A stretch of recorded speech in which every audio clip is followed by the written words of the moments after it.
Hello everyone, welcome to Mascot Gardening.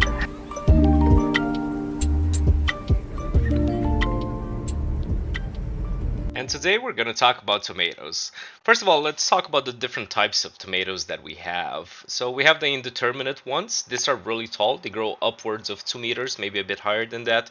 They never stop growing. They never stop producing. So on a world with the perfect summer, perfect constant temperature, and perfect moisture, they will keep on producing tomatoes for as long as you want.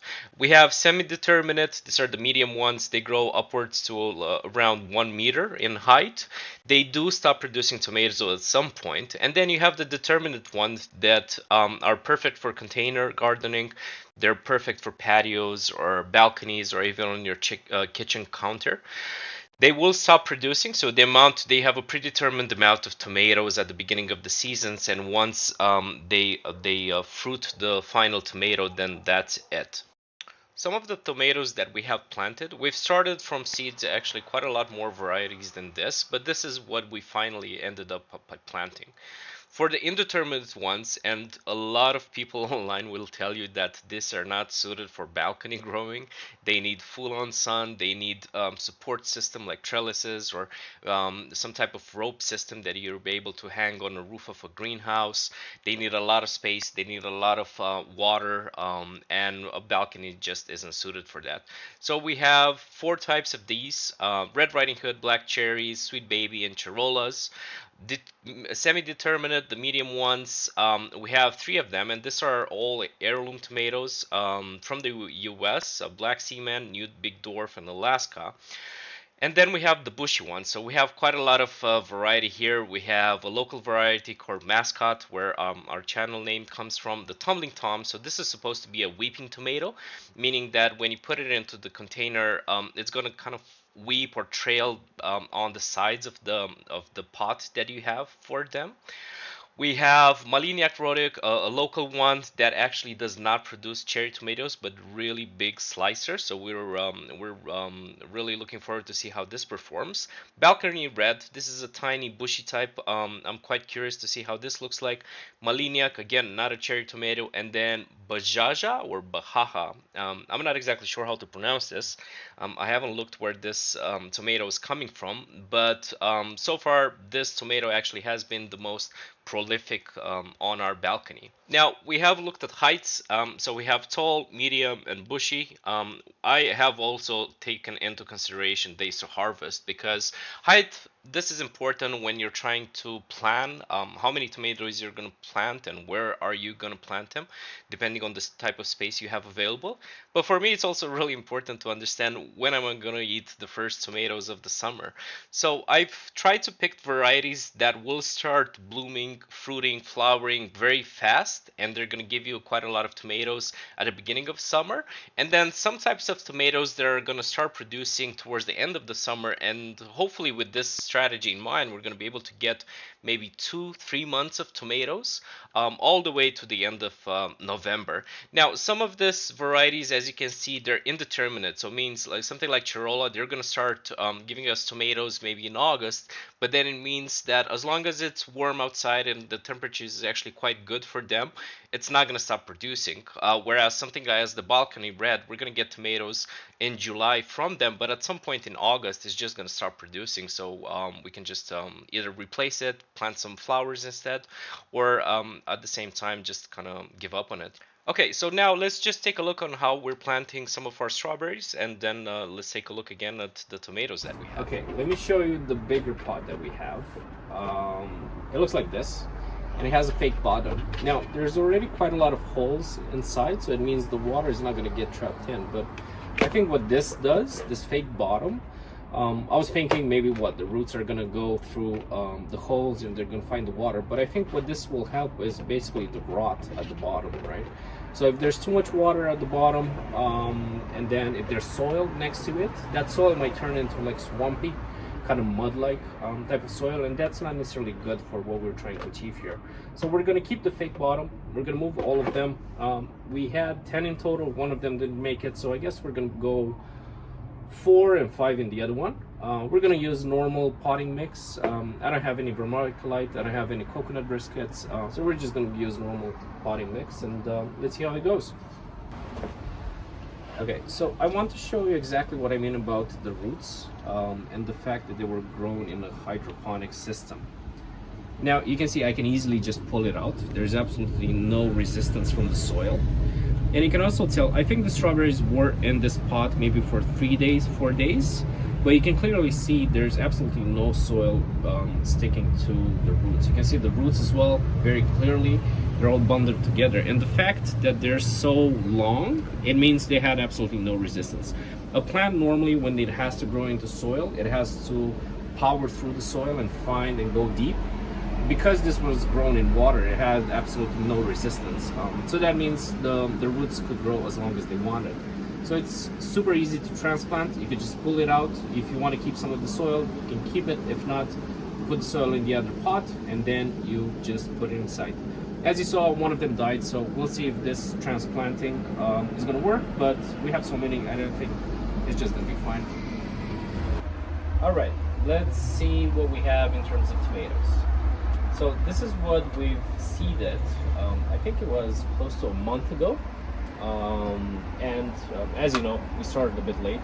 Normally it should be sometime March, April. But this is what we have. In the meantime, we did decide to buy some seedlings directly from professional producers, and this is what they are, and this is what we're going to plant. We're going to wait maybe a week or two to start seeding everything that you see right here. But I want to talk a bit about what types of tomatoes we have. As you'll know, if you Google, you'll see determinate, indeterminate, you'll find hybrids, heirlooms, and different kind of varieties. But just to simplify it, I think I want to just present what we have here. So we have two Polish types of tomatoes, Maliniak and Malinowy Kapture, and this is Red Riding Hood, and I think this is raspberry. Now you'll see the indeterminate and determinate type of tomatoes, and you're probably going to wonder what they are. And I just want to illustrate what this is. This is from the same producer. They're probably the same age. The indeterminate is on the right, the determinate is on the left. The determinate, you can think of it as small tomato and big tomato. And what that means is that this tomato is going to grow up to, I would say, 2 meters, 500, maybe 3 meters. But the reality is this is never going to stop growing. And that means it's never going to stop producing. So in a perfect world where it's summer all the time, I think you can get an infinity of tomatoes out of this. Whereas for the smaller one, the bushy type, this is going to bloom, it's going to give you tomatoes, and then it's going to stop producing, right?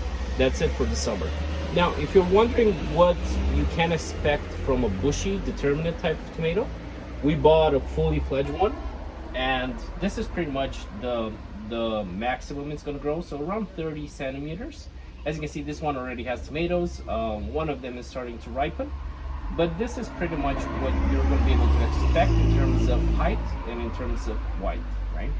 So you have determinate tomatoes, which are bushy, small ones. Indeterminate tomatoes are big, industrial ones that, to be honest, they're a lot more suitable for outdoor farming than balcony, but we're going to try it anyway, right?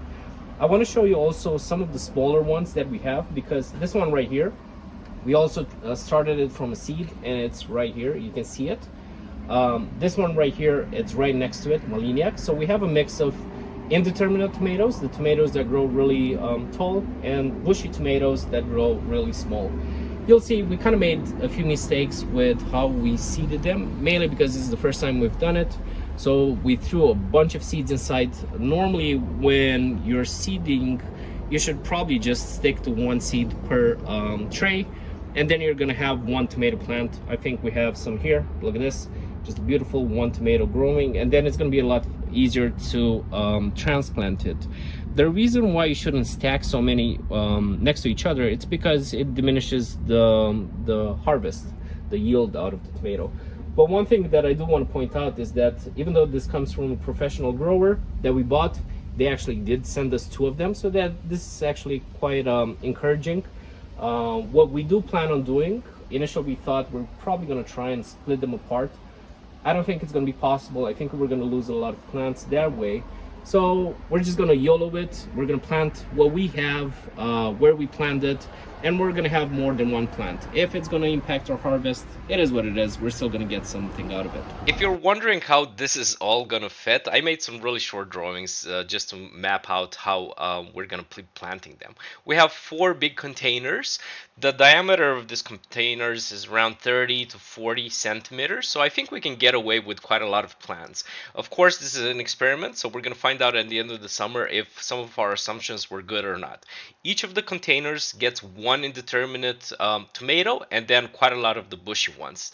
This is the first one we're gonna plant, and in the middle this is getting a Red Riding Hood, and this is a variety that I'm probably the most curious about, because on the packaging it said that it's gonna be able to produce from 600 to 700 cherry tomatoes.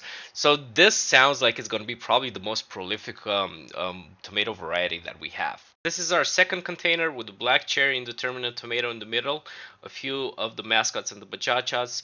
The third one has a chirola on top. This is closer to the net that I have on my balcony. And the fourth container is getting a sweet baby indeterminate surrounded by different bushy varieties.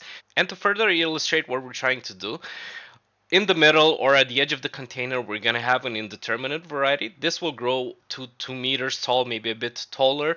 It will not be bushy. We're going to be able to steer it and guide it to grow where we want it to grow. And if necessary, we're going to be trimming it.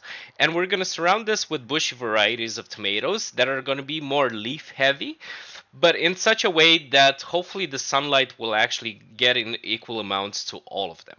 And if you're getting tired of my drawings, let's just take a look at what we're hoping to get at the end of the summer. So on top, we have the black cherry, beautiful black cherry tomato.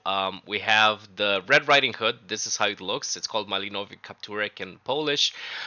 They're both open pollinated, so that means we do need a bit of wind and hopefully some pollinator insects to help us with them. We also have the Chirolas on top, so another indeterminate variety that we're planting, and then the Sweet Baby. So these are the 4 indeterminate types. Quite a lot of cherry tomatoes here. And last but not least, our heirloom tomatoes. So we have Alaska, Black Cement, New Big Dwarf, and Maliniak. And I think you can tell from the pictures that these are definitely not cherries. These are slicers tomatoes. And finally, I want to thank everybody for watching. You could have done anything else with your time, but you chose to spend the time here with us watching tomatoes grow. And I really appreciate it. Thank you.